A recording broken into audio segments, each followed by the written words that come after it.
Hello and welcome to episode 20 of the NF show called E3 2014 Predictions. It's going to be a prediction palooza episode of the NF show, and with me, as always, is the ever lovely Noah Ward. Hello, everybody. I'm going to be a pulsating NF Magazine logo for this episode, which may make you wonder, what exactly will I look like when you see me again? I will leave that to your imagination. Yes, Noah is joining us in audio only, which probably won't affect anyone listening to us on iTunes, but if you're watching us here on YouTube or you're watching the video archive, he's still having some troubles with streaming. It's very delayed, but the audio seems to come across. So this seemed like the best solution so he could be on the show, and I wasn't left by myself to go wild with predictions. Noah can keep me in check. And if you're wondering who I am, my name is Evan Campbell, and I will be hosting this episode of the NF show, which should be really great. Noah and I are going to talk about Mario Kart 8. We both bought it and have been playing it over the weekend. Most importantly, you could say, though, we're going to have our E3 predictions and your E3 predictions. We got some great feedback from last week, and it's going to be really fun. It's always fun to jump on board the hype train and talk about E3 predictions and our wildest dreams and what could be there, what could not. But first, a special note. Noah and I want to let you know that for E3, we will not be recording on a regular Monday night. We'll actually be recording Tuesday night at 9:30 p.m. Eastern. So the reasons for this are twofold, basically. First, Nintendo's press conference is on Tuesday, June 10th. And then second, we're recording 30 minutes earlier because we predict, this is our first E3 prediction, we predict that it will be a longer than usual show. We're hoping we'll have a bunch of stuff to mull over, to discuss, to talk about, to argue about, to cry about. Yeah, cry. Noah loves when I'm upset, basically. But ultimately, we just want to make sure that we have enough time to cover all of that Nintendo goodness, so hence the 30-minute earlier start time. So once again, our next show will be Tuesday, June the 10th at 9:30 p.m. We'll be broadcasting, as always, live here on YouTube. And then finally, we just have one quick note. I know a lot of people are excited. Nintendo dished out the news earlier, Noah. I don't know if you caught this, because if people are wondering, he's still recuperating. He finally had surgery on his ankle last week. Noah, you got a lot of goodwill, thoughts, and prayers sent your way while you were missing last week. Yeah, I wanted to say that I really, really appreciate it. It means a lot to me because this has been a surprisingly difficult procedure to go through and to recover from. I've had surgery before, but not like this by any means. So I really, really appreciate your thoughts and your wishes, and I also appreciate your patience with me appearing as a talking bubble this week. Definitely, that is no problem. So it's just great to have Noah back, especially for the predictions episode, which is always one of our most fun episodes. We've done E3 predictions for years and years. We've even gone to an E3 together, so we always get super excited about the event, especially in the lead up to it. And we're just, 7 days, you could argue less than 7 days away from Microsoft and Sony and Ubisoft and EA's press conference. And this next week is just going to be crazy. But Nintendo is tooting its own horn already. With Mario Kart 8, they threw out a press release saying that the game has sold 1.2 million copies worldwide since it released in Japan on May 29th and Europe and the United States on May 30th. No, is that a shocking number to you? I actually am very impressed with the number. I think, what does that add up to? Does that mean like 1 in every 5 Wii U owners or 4 Wii U owners actually has the game?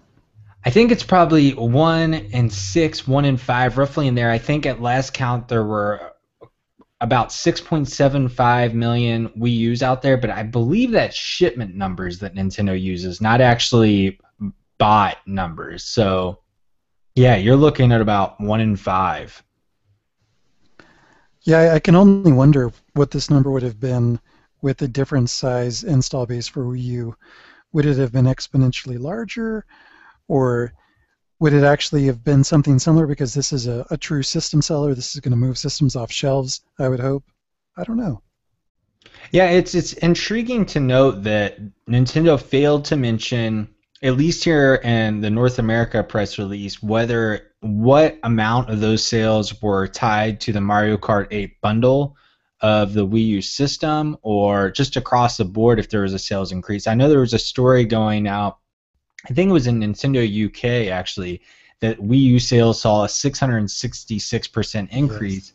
But those types of things really, I think when Zelda Wii U came out, there was like a 500% increase. I mean, if your console, and this isn't a slight toward Nintendo, but just anytime I see these percent boost, it's like, well, if something's only selling 2 copies a week, 660% really doesn't mean anything. So we really won't be able to tell until we start seeing the media create sales in Japan, which I believe come out Wednesday, and MPDs. It'll be really interesting to see if Nintendo puts out Wii U hardware numbers, which it hasn't done, I believe, since December or November, if even then it commented on them.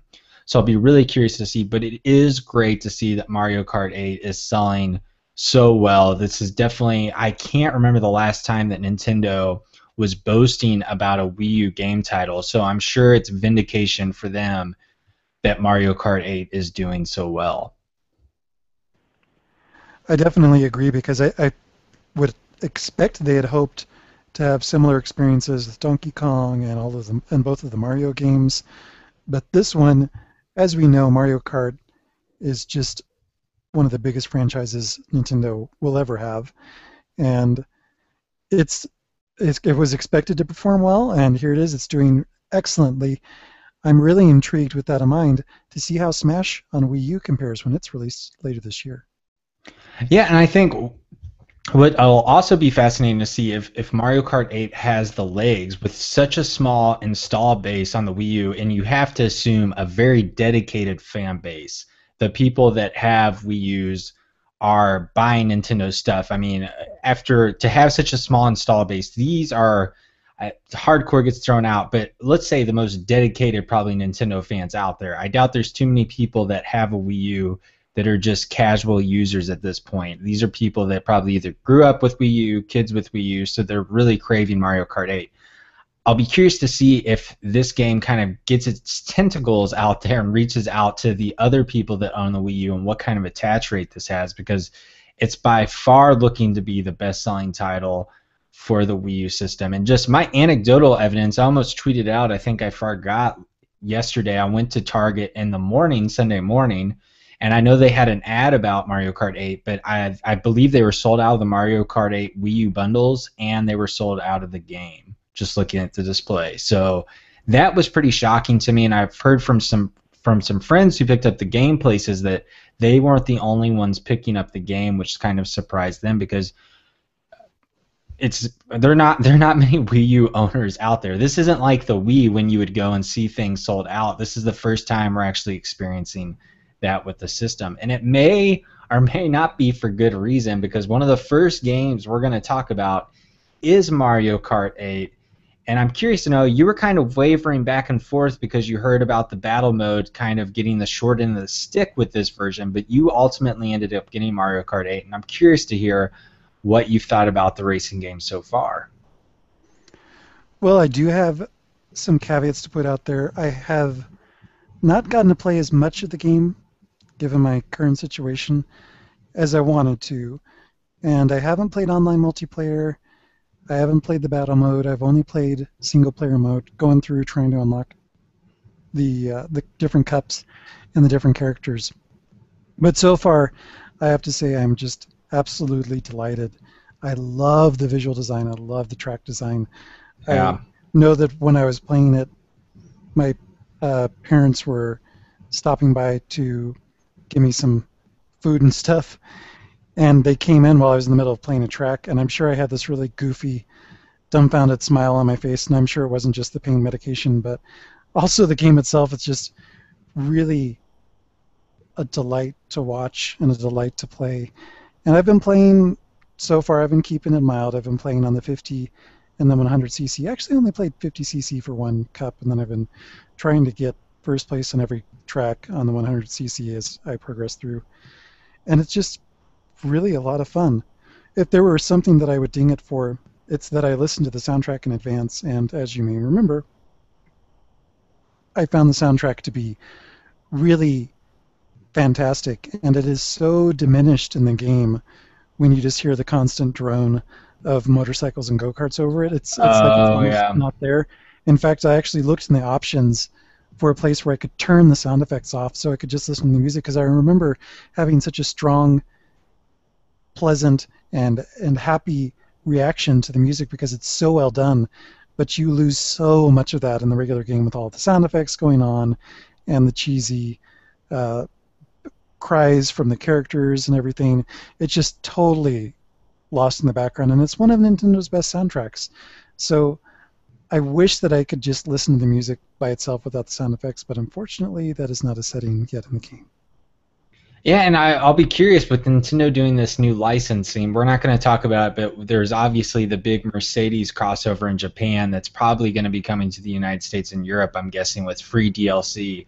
Whether they'll start putting soundtracks on iTunes or Amazon or streaming services so you don't have to go to YouTube and you could actually pay for those. Because, like you said, it'd be nice to have that option. And it's just one of those things that you bring that up, and actually Donkey Kong Country Tropical Freeze has that option. You can go in and listen to the music from the game. They have just kind of like soundtrack listing that's really nice, and that'd be something really nice to have in Mario Kart 8. But I definitely want to I definitely agree with you that Mario Kart 8 is just a gorgeous game. I think just from the get-go, I don't know if you noticed this, but just from the menu interface and everything, this seemed like the first true HD kind of experience, like next-gen feel game from Nintendo. Just from how smooth the interface is, how slick it is, to the loading screens, everything just felt like it was taken to another level for me from the get-go. And then you actually get into a race in the game world, and just the attention to detail, how crisp everything looks. I know people really like Super Mario 3D World, and I think that was a good looking game, but something about it left me underwhelmed, and maybe it's because it used the kind of 3D land dioramas. It just felt like such a small scale. While Mm-hmm. this, even though you're on racetracks, I mean, it just feels expansive, it feels vast, it Yes. feels like you're traveling. I mean, you've got like the Shy Guy Falls where you're actually like racing across and up a waterfall and then coming back down. It just these like experiences and this thrill to it that I feel like I haven't felt in an HD Nintendo game until now, and it's breathtaking to see what they're capable of doing with the Wii U hardware. I actually have to agree with you on that. I think this game, and it it has an advantage because the developers don't have to create as much content or as much landscape as they would in a Super Mario traditional game, and so they can pack it more full of details. But there are so many details to appreciate, like in the water park area. There's just so many little signs. There's people on the sides. There's all this fake marketing that's everywhere, and the way that the rides are designed that you race across as you're going Oh yeah. underwater and above water. And one small detail, talking about the UI, I actually agree with you on that as well. And something that jumped out to me as just a totally irrelevant detail, but something that I've never seen so well done, is the loading icon, the little spinner that shows up when you're loading up a course or track. It's a version of the loading icon of the spinner icon that I haven't seen before, and even it looks really cool. It's far and beyond the horrific piercing loading icon that they had on the Wii. It was like it looked like a little piercing that you would put in your ear or something, just like a ball on a ring spinning around. This one has like this cool little explosive firework spinning thing that it's really subtle, and I'm sure that some of you are like, really that? But it's one detail across hundreds or thousands in the game that just has such a nice level of shine and thoughtfulness to it. Oh yeah, and it's beautiful. It's downright a beautiful game. I think I can't remember the name of it, but it's like the haunted mansion, Boo's haunted mansion, or maybe it's a Luigi's type mansion thing. But where you go underwater, things are twisting and turning. There's Boo's throughout the course, and just such an awesome stage. And there, all of the new stages, I feel like, are just fantastic in so many ways for the most part. And they did such a good job not only with the new stages, I think making almost everyone memorable, but with the old stages, save perhaps a few, just look so great being HDified, if I can use that terminology. They just did a great job. My two least favorite courses, I think, Sherbert from the GameCube. I think that's just a Yeah, terrible course. I Um, agree. but they have to pick from the retro courses. And then I am not a big Yoshi's Valley guy. That's a Nintendo Yeah, me 64. too. I think those are just the lackluster. But when you have 32 tracks and there's really only two that I can think of are bad, and there's so many that I can point to that I enjoy racing on from the new one, like the Shy Guy Waterfalls. I like Wario's like downhill level, the new Rainbow Road. I love what they did with the Nintendo 64 version of Rainbow Road. It's much shorter, but it's still very thrilling. They did so much great work with the course design and how everything looks. It's just spectacular. Now, to get into my grievances with the game, and it's what I was worried about, Noah, is the online. And I see a lot of people saying, "Oh, the online's great. I can jump in and play with stuff." But for me, there's some key oversights that are just very frustrating for me to have to endure when we're in the year 2014, and a lot of these have been addressed for almost a decade now. And the first of which is the fact that to play with a friend in a random match, A, there's no way to lobby up and then go into a random match. And B, there's no voice chat unless you create a private room. But I don't want to just play with one of my friends or two of my friends in a private room. We would like to play with 12 people online. So since you haven't experienced this, Noah, let me tell you how this goes. One person has to join a random match, and then that person has to join him. But if that room's full, you can end up just spectating for one, two, possibly even three races if you're patient enough. And then the third person has to join that race and endure the same type of just painful exercise and watching other people play a game when you have limited time or whatever. Now, the ultimate kicker seems to be if the person you joined gets kicked off or decides to leave that match, you're tied to him and go out with him. Oh, wow. So I was pretty angry that that happens, and there's really no good way to play with random people with a group of friends. I don't know if this is Nintendo saying we don't want you to play with friends in a group because some you could cause havoc or make it less fun for other people. I don't know why, but that is frustrating. And then the voice chat that I'm having to get on Skype or send text is just infuriating.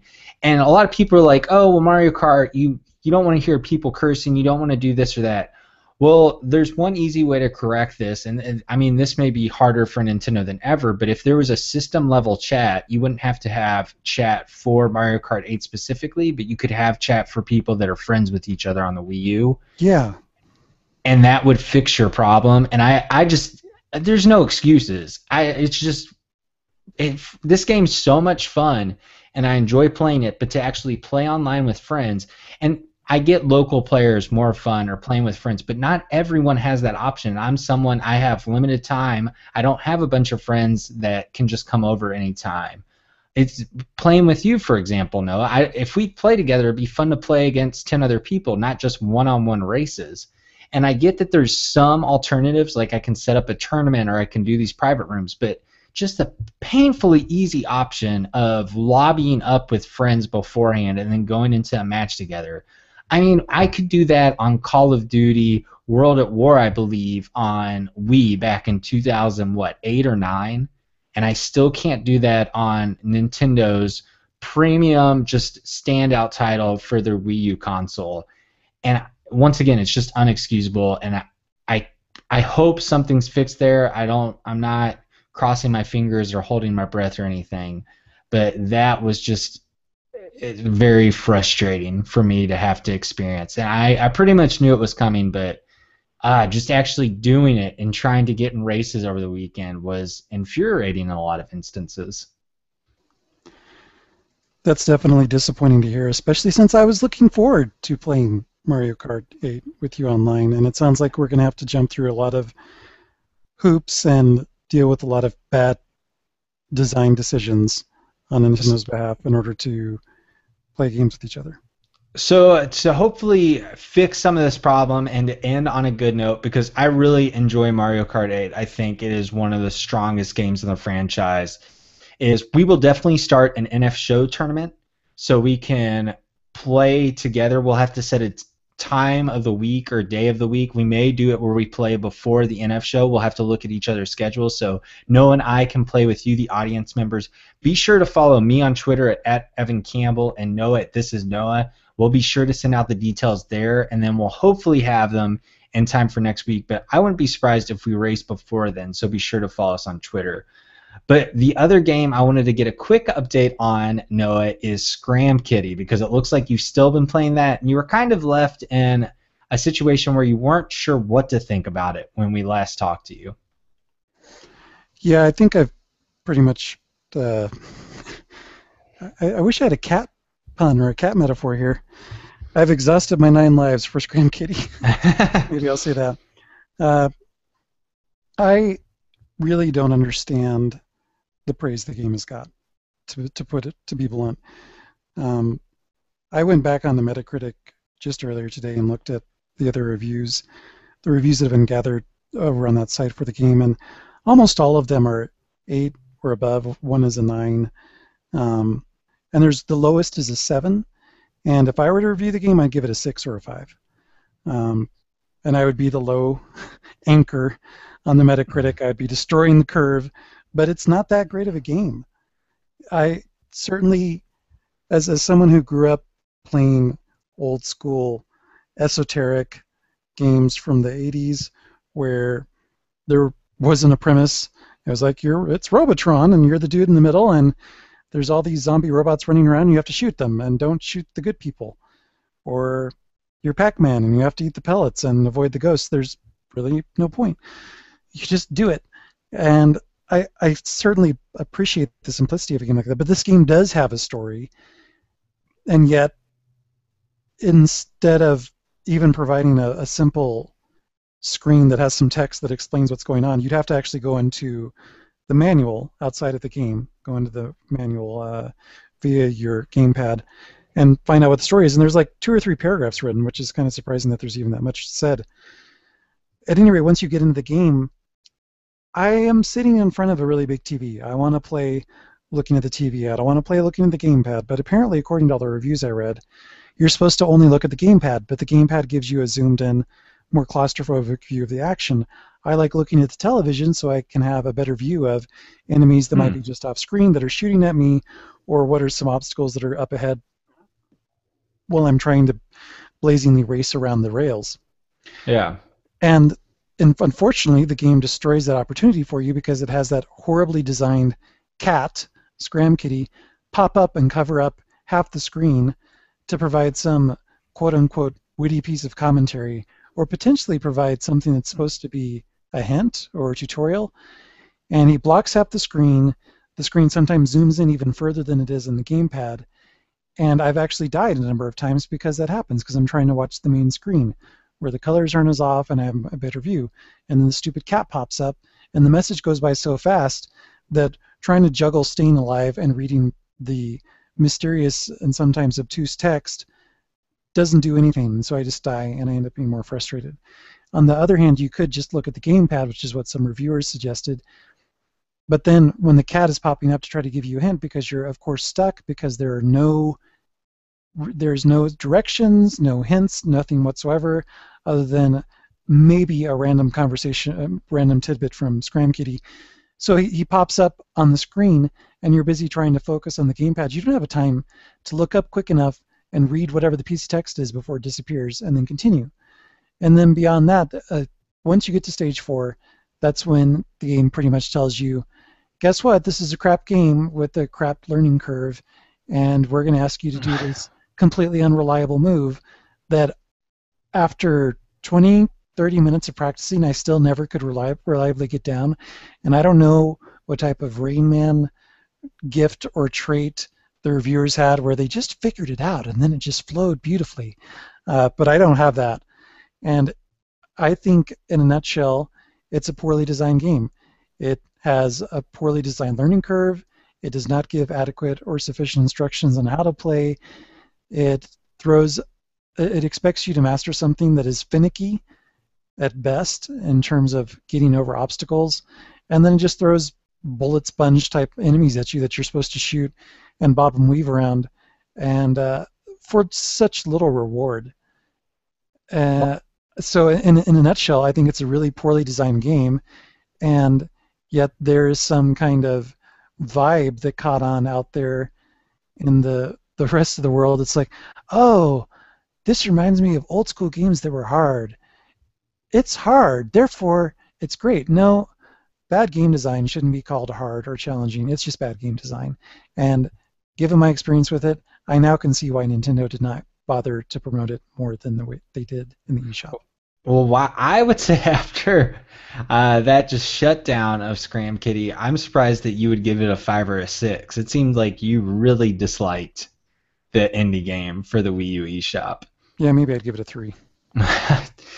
So definitely write in your thoughts about Scram Kitty. We've already had a listener too. Your takedown of the game just weirdly fascinates me more and makes me want to check it out, to just hear this kind of wide range of opinions. Something about that always fascinates me and makes me more curious about the set of game. The car Not wreck. just yeah, but let's move on and get into our main meat of this E3 specific episode with our predictions, and we're going to start off with the Wii U console. It's Nintendo's home console, and there's not a new console coming anytime soon if we can listen to Iwata. There's not going to be any new hardware, even though there were rumors about that, and we will address that later on. But first off, we're going to go through basically title through title and then just give up some of our predictions on what else we could see at the end, and we'll go to 3DS next. But starting off, Noah, do you think there will be any mention of Mario Kart 8 at E3 next week? And I originally had some sales boasting, but Nintendo's already done that. So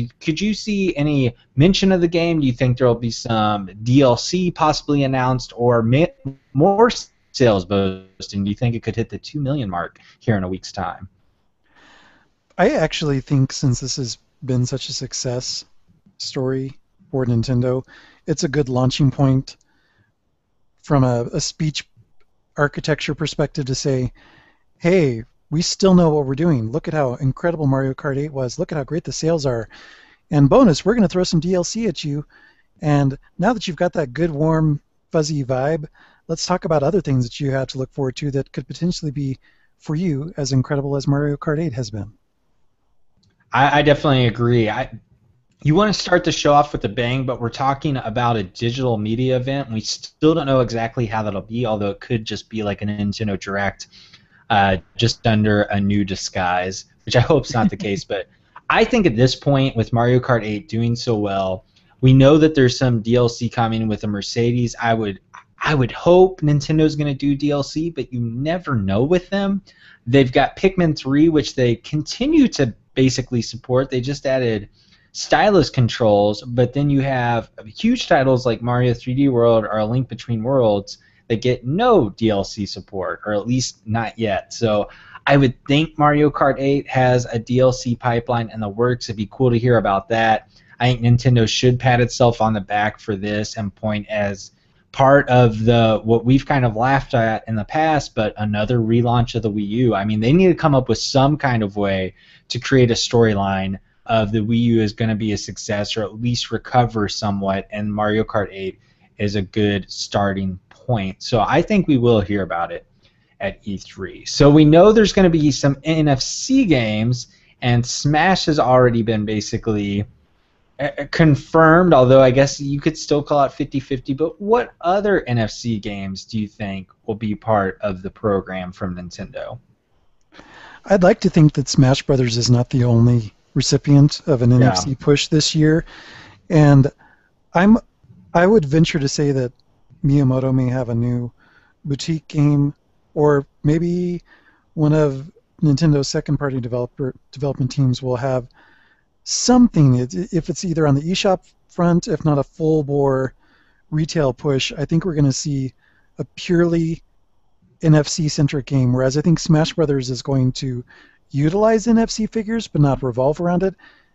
But Nintendo seems to be hinting that they're going all in with this NFC concept, and so I think we'll see at least one major game that's NFC centric, and we may see more games than just Smash that will accommodate the figurines. Potentially Mario Kart. Maybe Mario Kart will be a recipient of something NFC related as well. I think that's a really good point. I could see NFC somehow working with Mario Kart for DLC or whatnot. We know Smash. I wouldn't be surprised if we saw it work with older games possibly. I don't know what you could incorporate, but Super Mario 3D World or New Super Mario Brothers U or even Nintendo Land. And I think this will be one of my probably craziest predictions because I'm going to be pretty conservative because I feel like Nintendo's been so conservative. But if a new Animal Crossing is shown, I wouldn't be surprised for NFC games to work with that. But as for, I agree there's going to be a standalone title. If it's Miyamoto's new IP, I'm probably going to be disappointed if it relies heavily on an NFC. But I think we will see a new game. But coming from Nintendo, I just have no idea what genre or what it could be like.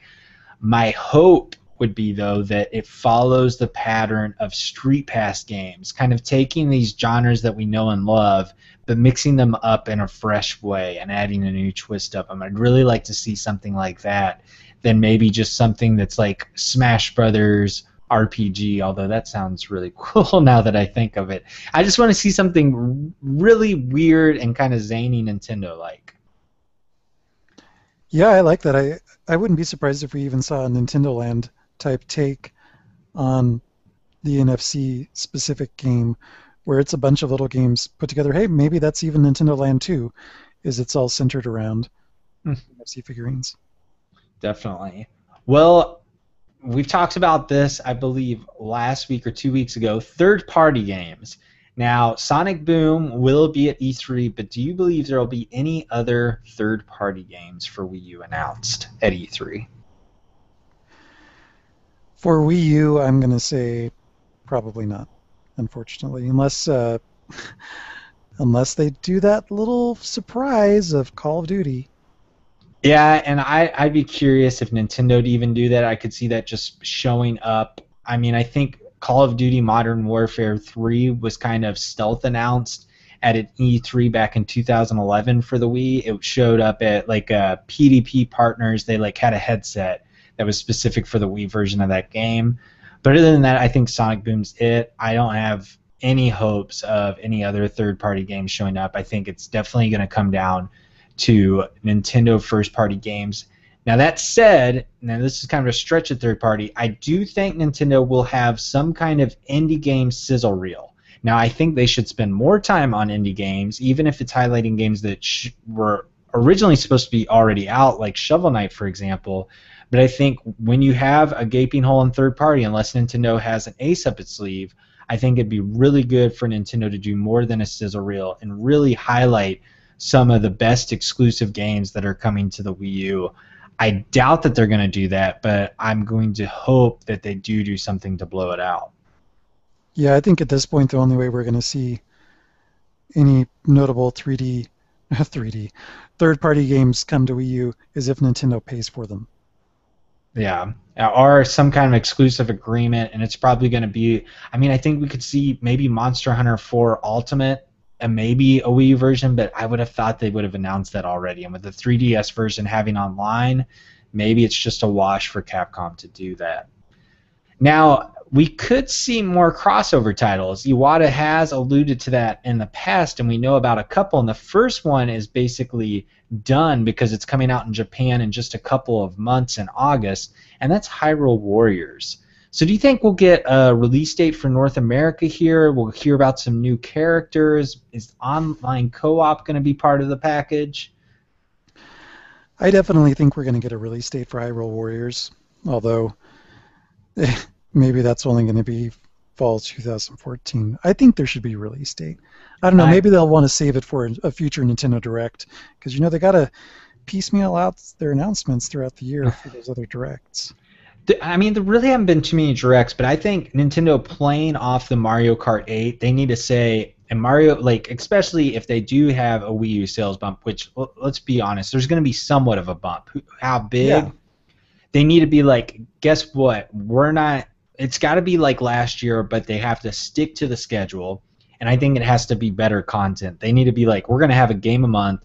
or we're going to have these big titles. And I think Hyrule Warriors has to be a July or August game and has to be given a release date. Nintendo must start detailing some of their Wii U games and when they're coming out. And I think it starts with Hyrule Warriors. I'm going to say that online co-op won't happen because I don't want to get my expectations up. But if online co-op's in there, that becomes more of a must-buy for me. But I think new playable characters for sure. I wouldn't be surprised if Zelda's a playable character or Sheik. One of those two, I believe, will be announced. And I'm sure there'll be one or two others. With Nintendo, they'll be teasing it out, like you said. They'll want to play that out until the game's release. Now, a game that we brought up earlier and we know is coming this holiday, I don't think we're going to get any release date for it, is Super Smash Bros. For Wii U.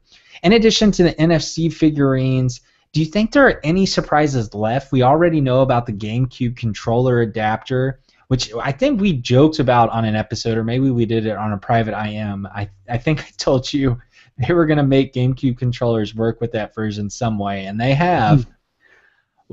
Do you think, what other than the NFC figurines, or do you think that's the big surprise?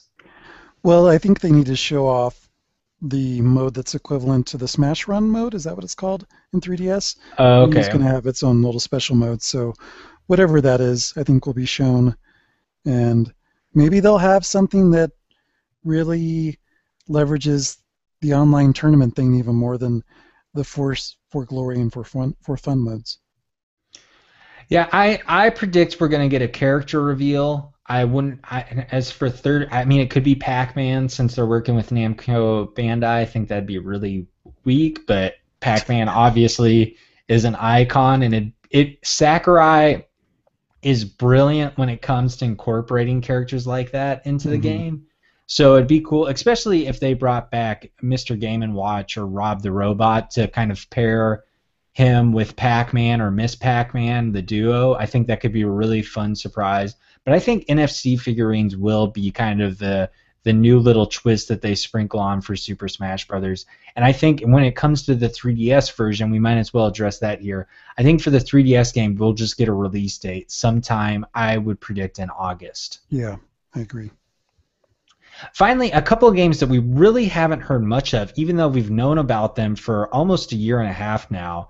And the first one is Bayonetta 2. And for me, honestly, Noah, I don't know what to predict with this. I mean, for me, it's just, is this game going to come out? And I hope that Nintendo addresses that because it was a showcase title last year at E3. Yeah, originally I thought, well, of course the game's going to come out this year. It's a for sure lock because look how great it was last year when it was shown off.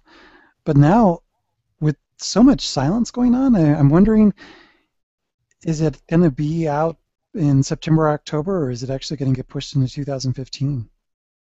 Yeah, and it's kind of a double-edged sword at this point for me because it's like it'd be great if Nintendo was like, "Oh, it's coming in July," but then it's like you guys haven't been doing anything marketing related to Bayonetta 2 Yeah. for so long. Now, it'd be great, although I feel like Zero Suit Samus kind of nixes this. I thought Bayonetta would definitely be in the Super Smash Brothers to have some cross promotion there. Maybe they could still pull that off, but whatever it is, hopefully Bayonetta 2, we learned some more. I don't know what surprises they could show. The game looks awesome, and I've never played Bayonetta, but fans of the first one seem super impressed by what they've seen so far. So I'll be curious how Nintendo goes about that title. The next one, Noah, I'm going to let you take this one since you're such a huge uh, Kirby Epic Yarn. Kirby Epic Yarn. I can't even say it because it just. Yark. But Yarn Yoshi, will it be at E3? Yeah, I definitely think it will be at E3. It'll probably be pushed off to the side on a few different monitors and like, all right, yeah, it's coming out later this fall. Look forward to it. I I I'm excited about the game. I think it's going to be the first Yoshi game that I truly love because Yoshi's never been a favorite character of mine, and look at all the amazing things that Kirby's Epic Yarn did for me and Kirby. So I'm optimistic for it. I think it's going to come out this year, and it'll probably get a new trailer and have some new demos played, or some new levels to demo to play at E3, and that's probably about it. I will just throw in my 2 cents. Yarn Yoshi is not coming out this year. I by the way, I think you're probably right, but I just want to say they're going to make that like a February or March game for next year for the Wii U. Now, and I knew we were going to differ on this. X. I'm going to say, going out on a limb, that X is coming this year, and there will be online cooperative play, and that will be part of the major focus here at E3. I definitely disagree with you. I think that X is the game that will be coming out in 2015, not Yarn Yoshi, because of localization and everything else. And I just, it was like pulling teeth to get Nintendo to even release Xenoblade here on Wii. And I think they realized that, oh, okay, this is a worthwhile title to bring over, but I still don't get the feeling that they prioritize it as much as the fans do. And I just, with as long as it took to get localized and released here, I would be really surprised if it came out this year. I will say I would, if I was a betting man, I would go with you, Noah, and I would say that I could see it being a February release. Nintendo for the past 2 years on 3DS has released RPGs then, Bravely Hmm. Default, and the year before Fire Emblem. X would be a good game to throw in there to maybe carry on that mantle. But I want to say that Nintendo is going to have a big focus on it. It's going to be a big blown out game of what the Wii U is capable of. And honestly, I just want to believe that it's coming later this year, that everything's not riding on NFC games and Super Smash Brothers. Fire Emblem Cross Shin Megami Tensei. I doubt we see this game at E3. I actually agree with you too. And you wrote the notes vaporware question mark. I don't know if it will be vaporware, but if my suspicions and your suspicions are confirmed that we don't even see the game at this E3, there will be no escaping the vaporware label Oh yeah. on the internet about this game. It just feels. I think. I mean, I hope we see it with Fire Emblem kind of having a little bit of a resurrected presence in North America after Awakening. I just don't know if E3 is the perfect time to bring this game out. It may be better to do it later at like a direct, Yeah. so it doesn't get lost in the shuffle behind anything else. Like possibly, and let's talk about just the 3DS here as well. The Mario franchise. We have actually seen a new mainline Mario game for the past 5 years. We've had 6 games, I believe, in 5 years, starting in 2009 with New Super Mario Bros. Wii. Will that streak continue? Because it's basically become an annualized franchise at this point. It's just like Call of Duty. You might laugh at that, but since 2006 with New Super Mario Bros. DS, there has been a game every year, I believe, except for 2008, maybe 2007, if I'm forgetting something. No, Super Mario Galaxy came out in 2007. So other than 2008, for that many years, what is it, 8 or 9 years, there has been a mainline Mario game. And I think that the world is feeling Mario fatigue, even if those games were coming out across multiple systems, at least 3, as I can recall. Uh, I think it's time to give Mario a break, especially since we'll be seeing plenty of them this year anyways in both Mario Kart and Smash Brothers. I, I'd like to have a little bit more luster return to the mainline Mario franchise by giving it a chance to breathe, much like they do with Zelda. Yeah, I definitely think the Mario franchise needs a breather. I say we don't see it, and I hope we don't see it. I think it needs a year off. Maybe come back next year with something we haven't seen before with Mario, whether it's on 3DS or Wii U. Now, a big franchise that we did see last year on 3DS with the new title Link Between Worlds and something that's been hinted at for Wii U since back at that January 2013 Wii U Direct is Legend of Zelda Wii U. And I believe Ija and Numa said that we'd see Zelda for Wii U at E3 in the past, but Nintendo can always play the mistranslation card or something came up. So will we see Zelda Wii U? Will it be playable? And when will it come out? I think we'll both agree on when it'll come out. Oh, really? um, my my stance is that I don't think they should show Zelda at all, but everybody keeps reminding me, no, Aonuma said last October that it's definitely going to be at E3. I'm like, well, that is Nintendo's own problem. I think they will show a teaser video, and that's it, because I don't think even Nintendo is quite sure whether it should be released on Wii U or not, or whether it should be given a dual release on Wii U and whatever the next system is, or just shelved to the next system. I agree. I don't agree about that. I think they promised a Zelda for Wii U. I could see it becoming cross-platform with anything else they release in the future, but we will get a Zelda for Wii U that's new.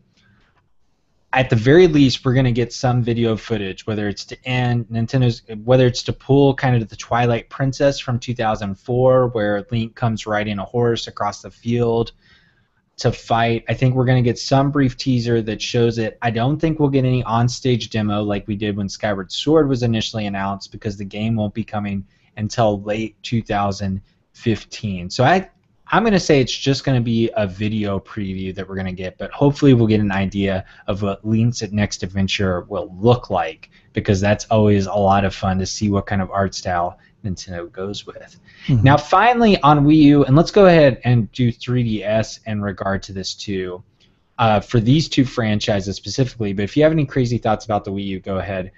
Star Fox, F-Zero, any other Nintendo franchises, will we see them pop up for Wii U or 3DS? I would really like to see any of the sci-fi franchises, to include those two and Metroid, reappear. And maybe we'll get a downloadable eShop title for F-Zero. I feel like that has the most potential, because it doesn't have to be as epic or story-based as a Star Fox or a Metroid game may need to be. Yeah. Just throw some racetracks together. But that's the most I would expect. I don't foresee any of those games getting a major retail release. Any of those franchises getting a major retail release on Wii U. Yeah, I don't see them on Wii U as well. Star Fox I could possibly see getting some kind of 3DS, a bigger version, since we got the 64 remake, but I would think if that game had any traction upon its release back in, 2011, that we would have already gotten news of a new one coming. So it'd be cool to see a downloadable Star Fox or F-Zero. I'm guessing they would be for 3DS.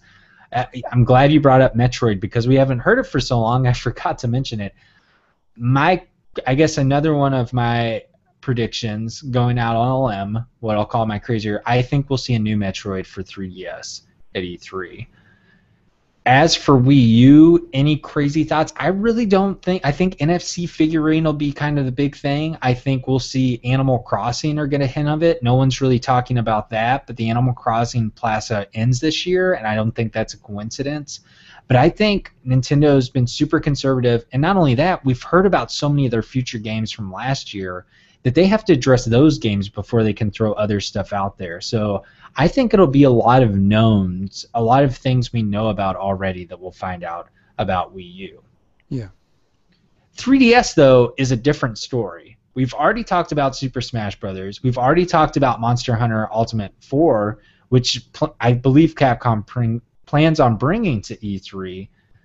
But other than that, and Pokemon, which we'll discuss in a minute, we really have no idea what's coming for 3DS. And I think 3DS will kind of be the major focus for Nintendo here at E3.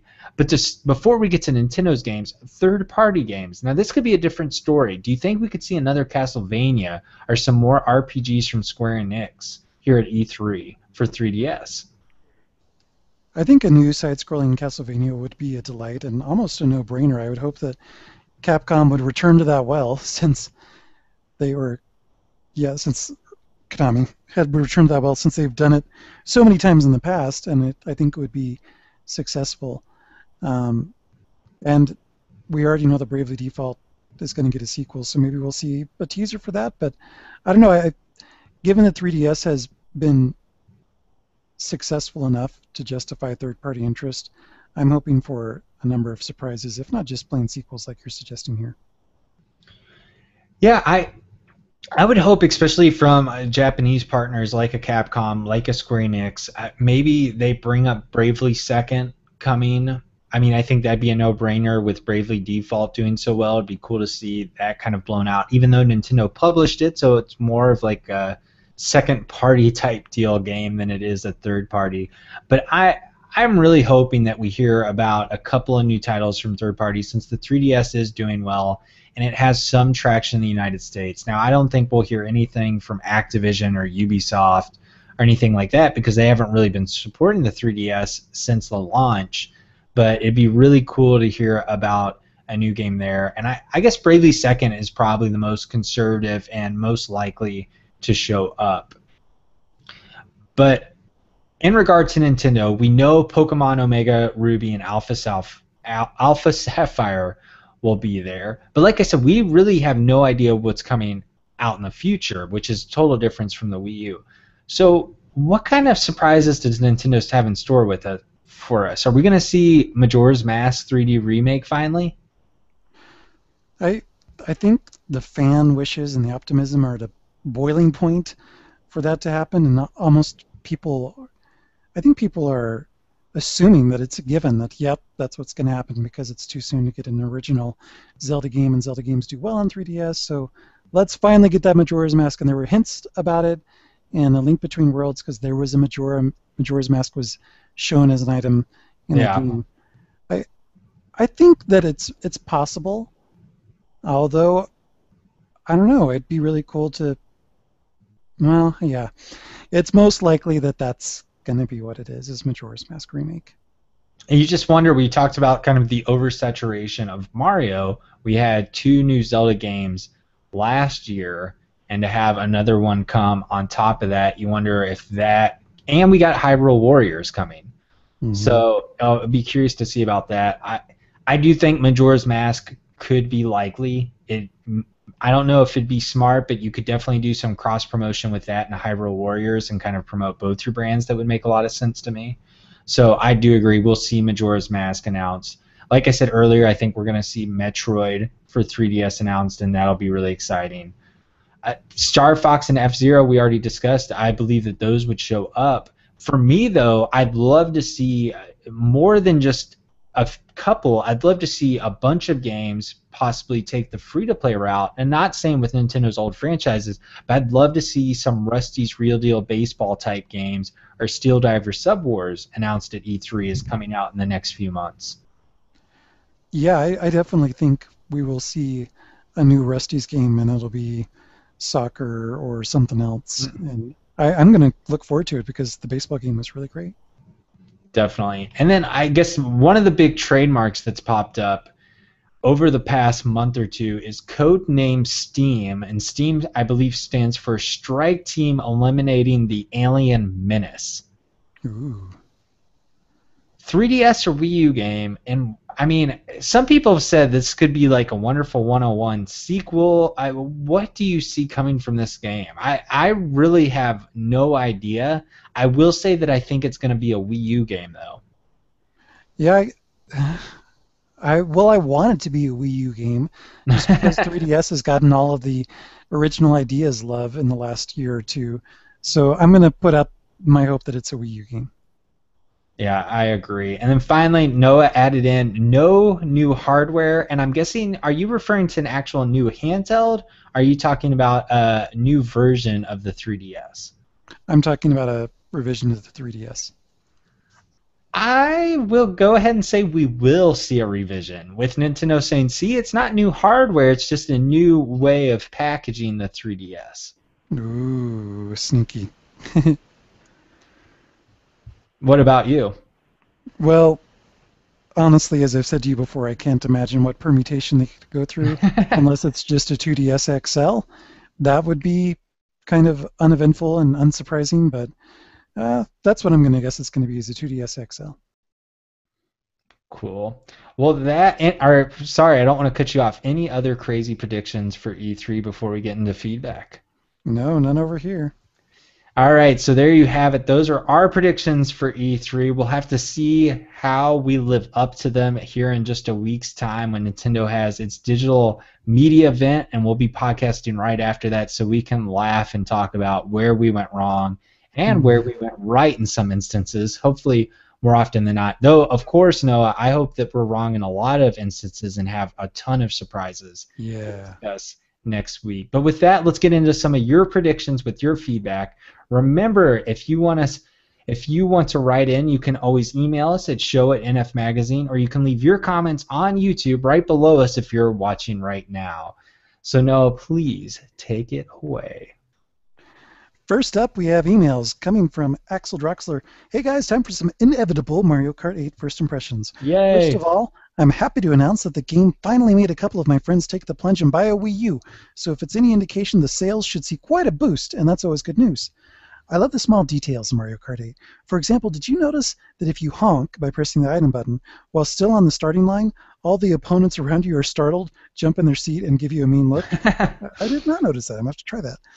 He continues, Mario Kart TV is a very cleverly executed feature.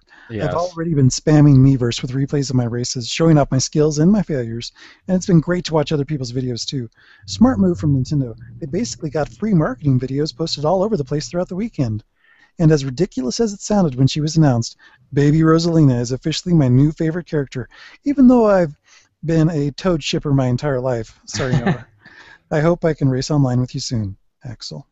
Thank you. I have to agree. Mario Kart TV has been brilliant, and I don't know if you've seen all the Luigi and Waluigi gifs that have been going around, but it's been quite entertaining to check those out. I actually haven't. I felt like a lot of my races have been uninteresting or subpar, especially when I watch the highlight reels. It's like, wow, there was nothing really interesting in my particular race. But what I'll have to do is check out some of the races online and see how that's going. And I have not yet unlocked Baby Rosalina, but I'm She's looking forward to doing that. I was skeptical too, but I, like Axel, love Baby Rosalina. She's pretty awesome. I was surprised. I've actually been enjoying. The first Koopa Kid I unlocked was Roy, and he's actually pretty fun to drive as. So I'm excited to see how the other ones fare. I think I also unlocked Iggy, and he's all right, but we'll see as I unlock the rest of the roster. Hiawatha wrote in, the best time I had with Mario Kart was at my brother's bachelor party. I was the best man, so it was up to me to plan out what we would do for the party. I decided to set up a couple of TVs, GameCubes, and Mario Kart discs to land together in a single room. We had 8 players playing Mario Kart Double Dash, all together at the same time. Since we had more than 8 people, we traded off and even teamed up with 2 players in each cart for a while. It was one of the greatest gaming sessions I'd ever had. The only one who left disappointed that night was one of my cousins who was expecting a more typical bachelor party. That's pretty cool. I had never got together to do a LAN party with Mario Kart Double Dash, and I know that with the LAN you could also do. Wasn't there like a internet-based wraparound where you could play online called like Warp Pipe or something? Oh yeah, there was. I remember Warp Pipe and looking into that. So that's really cool that you have that cool of a memory. I think that's the first Mario Kart Double Dash memory that we've had written in. So thank you very much for that, Hiawatha. Definitely, I agree. Heading off into the comments, Cody B wrote in, I'm glad you enjoyed the poem, Evan. Now, as far as E3 goes, I expect it to be full of surprises. We Ooh. already know that Zelda U, Hyrule Warriors, Bayonetta 2, Super Smash Bros., and X will be shown, but how about a new Metroid? Also, whatever happened to Yarn Yoshi and Shin Megami Tensei X Fire Emblem? I expect to find the answers to these questions and much more. Am I being a little too optimistic? Maybe, but at least I'll be the more satisfied if my predictions come true. Good for you, Cody. I agree, man. Get as hyped as you want to be. Now, you may have more tears to soak up come E3, but I'm not for people kind of poo-pooing on people's hype for E3. Enjoy it. Have some fun with it. It's part of the show. I completely agree. I could not have said it better, Evan. Well said. Oh, thank you. Which is yours, 1808, wrote in, I'm sad to hear about Noah's predicament. It's very unfortunate and it sounds pretty painful too. I hope you get well soon, Noah. Thank you very much. Can you tell what one of your so-called friends sent you that horrific Mortal Kombat 10 trailer of Broken Bones today too? God. So a really good friend of mine loves Mortal Kombat. It's his favorite fighting franchise. And this morning, my medicine was making me incredibly nauseated, and he sent me the teaser trailer that was released today to announce, yes, Mortal Kombat X is coming out. And it's like, oh, Mortal Kombat, cool, I'll watch it. And it was so disgusting. And I wasn't surprised because I've watched plenty of horror movies, gruesome things. I've played Mortal Kombat. I've seen all this stuff before. But seeing a close-up X-ray of somebody kicking somebody's leg in and breaking the bones hit a little too close to home. And Yeah. then following it up with a really gruesome fatality at the end, I almost ended up vomiting. I barely escaped it. It was really gross. So if you're in a similar situation as I am, do not watch the Mortal Kombat trailer. And I guess you could be thankful in this instance that it's not coming to Wii U. So Yeah, gross. Okay, so Portager continues with some predictions. I predict that Nintendo will explain a little about what the NFC figures can contribute to games, then show a few brief clips showcasing the features that were just explained. I agree with Evan's prediction that Nintendo will give just enough NFC information to get us excited while saving the juicier details for a later date. Hmm. it You kind of can I go was ahead. kind of, it kind of goes along with you. They kind of like to stretch things out with their Nintendo Directs or other things. So I think we both are on the same page there. I agree. That's pretty insidious, Portager 1808. And, given the past, I wouldn't be surprised if it happened. And if it happened, I would be a little bit frustrated. The rest of his comment reads, I also predict that all of the remaining unconfirmed veterans from Super Smash Bros. Brawl will be confirmed for the new Smash Bros. Games, except for Snake. From what I've heard, his chances of returning are pretty slim. I'm looking forward to hearing your E3 predictions in episode 20. Yeah, I want Jigglypuff to show up already. Where's Jigglypuff? Jigglypuff's pretty awesome. Jacob V wrote in wishing me to get better soon, which I definitely appreciated, and continued. My E3 predictions include a remake of Mario Sunshine or Galaxy 1 and 2, a new Metroid game, a new Mario sports game for Wii U, Hmm. a new Mario Party for Wii U, boxing and baseball for Wii Sports Club, more new Hyrule Warriors information, Majora's Mask 3D, and a new Zelda for Wii U, and another Paper Mario for Wii U. But that's not all. Virtual Console for GameCube and Nintendo 64 would also be nice, as they would probably put Smash 64 and Melee on the Virtual Console. Nintendo will also probably give us tons of new details for Smash and go through the NFC figures. Also, a new Star Fox game could maybe, just maybe, happen if we're lucky. I like the predictions of a new Mario sports game since we haven't seen one of those for far too long. Maybe that's what Next Mhm. Level Games is working on next. We didn't Yeah, discuss them at all. And a virtual console, it'd be cool if 64 games, if Nintendo had a surprise for people at home, like 64 games are now available, GameCubes are now available, or DS games are now available. that'd be huge. Final comment from Nintendo GCN. Sorry to hear about your ankle, Noah. Hope you make a good recovery and get well soon. Maybe Mario Kart 8 can help ease the pain. As for my E3 predictions, a few things I've had in mind have already been confirmed to show up at E3. I was banking on NFC info and Hyrule Warriors for sure. I also have a hunch that we'll be seeing more of X and Yarn Yoshi again. Outside of Smash and NFC, I can't think of much that Nintendo has planned for the 3DS. I expect to see a few new titles in the works for the platform, and wouldn't be surprised to see another Mario platformer, maybe Super Mario 3D Land 2 on 3DS. It's been a while since we've had a brand new WarioWare game, or Good Wario point. platformer for that point. So I'm kind of hoping for something like that on 3DS too, but I think that's a bit more of a stretch. I'll just reiterate what I said earlier. I really think that you'll see a surprising focus on 3DS since Nintendo's not only banking that for their financials, but for the fact that we really don't know much about the 3DS lineup like we do for Wii U. That's true, and something I have to say as an overarching thread through a lot of these predictions is what I really appreciate is that there's still a lot of optimism out there because Nintendo can only go up from where it's at right now and then continue to impress us and surprise us. And there's so much out there, so many franchises and libraries out there that could be harnessed for really delightful surprises on either of the systems. And I hope that Nintendo does indeed do that. Yeah, I guess my one final wish, Noah, going into E3 is I hope there's a game like Codename Steam that is unlike anything we've ever seen before from Nintendo that we can discuss. And I hope there's like one of those like what the heck is this game that we get to talk about because that is always fun to do with Nintendo and I feel like that doesn't happen with other companies that Yeah. often. Well, thank you so much, Noah, for taking us through the feedback. That ends our E3 Predictions 2014 show. We ran long, and I'm sure we could have predicted so much more. We could have gone through all the first-party studios and what they're doing, the second-party studios like Next Level Games, Monster Games. Are they working on a new Donkey Kong for 3DS? There's so many things that are to get excited about that I just can't wait.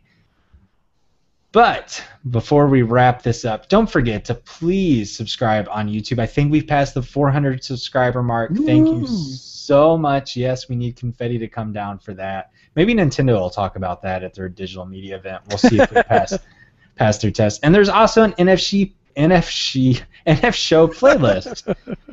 NF Show playlist on YouTube where you can see all the episodes in order. I think we'll be up to 20 hours after this extended edition of the NF Show. Finally, we're on iTunes. Please review us if you get a chance. We really appreciate it. Noah and I take your comments and criticism to heart and try to make the show better. Finally, like I said earlier, you can follow both of us on Twitter. Noah is at This Is Noah. I am at Evan Campbell. And then finally, NF Magazine, which is the reason we're here, is at Nintendo Force. And the digital issue just went out, issue number 9. So be excited about that with Mario Kart 8 on the cover. So with that, that will wrap up episode 20 of the NF Show, our predictions. We'll be back next week for episode 21, where we'll be talking about a whole bunch of unannounced Nintendo games and new stuff right after their press conference. Remember, we'll be recording Tuesday, June 10th at 9:30 p.m. Thank you so much for joining us, everyone. Bye-bye.